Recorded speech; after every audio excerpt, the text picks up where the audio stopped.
যুক্তরাষ্ট্রের মহাকাশ গবেষণা সংস্থা নাসা এর চন্দ্রাভিযান আর্টিমিস 2 সফলভাবে শেষ করে পৃথিবীতে ফিরেছেন 4 নভোচারী। 10 দিনের এই অভিযানের পর 10 এপ্রিল স্থানীয় সময় সন্ধ্যা 5টার দিকে ক্যালিফোর্নিয়ার উপকূলে নাসার ওরিয়ন ক্যাপসুল নিরাপদে অবতরণ করে।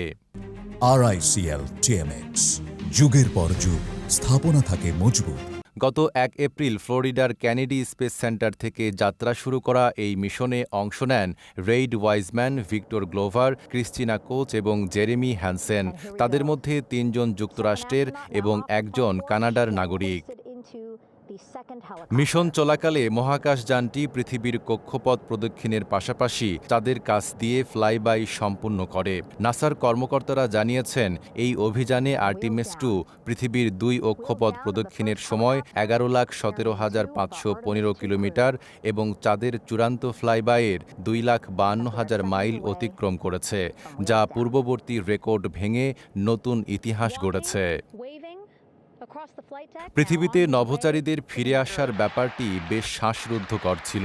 অরিয়ন ক্যাপসুল পৃথিবীর বায়ুমণ্ডলে প্রবেশের পর ক্যালিফোর্নিয়ার উপকূলে অবতরণ করতে সময় লেগেছে 13 মিনিট। ক্যাপসুলটি প্রবল ঘর্ষণে প্রায় 2700 ডিগ্রি সেলসিয়াস তাপমাত্রা সহ্য করে অগ্নিগোলকের মতো জ্বলতে থাকে। এতে কিছু সময়ের জন্য সেটির রেডিও যোগাযোগ বিচ্ছিন্ন হয়ে যায়। তবে সব প্রতিকূলতা পেরিয়ে নিরাপদে সাগরে অবতরণ করে ক্যাপসুলটি। পরে নাসা ও যুক্তরাষ্ট্রের নৌবাহিনীর যৌথ সহায়তায় নভোচারীদের উদ্ধার করা হয়। তারা সবাই সুস্থ আছেন বলে জানিয়েছে সংস্থাটি।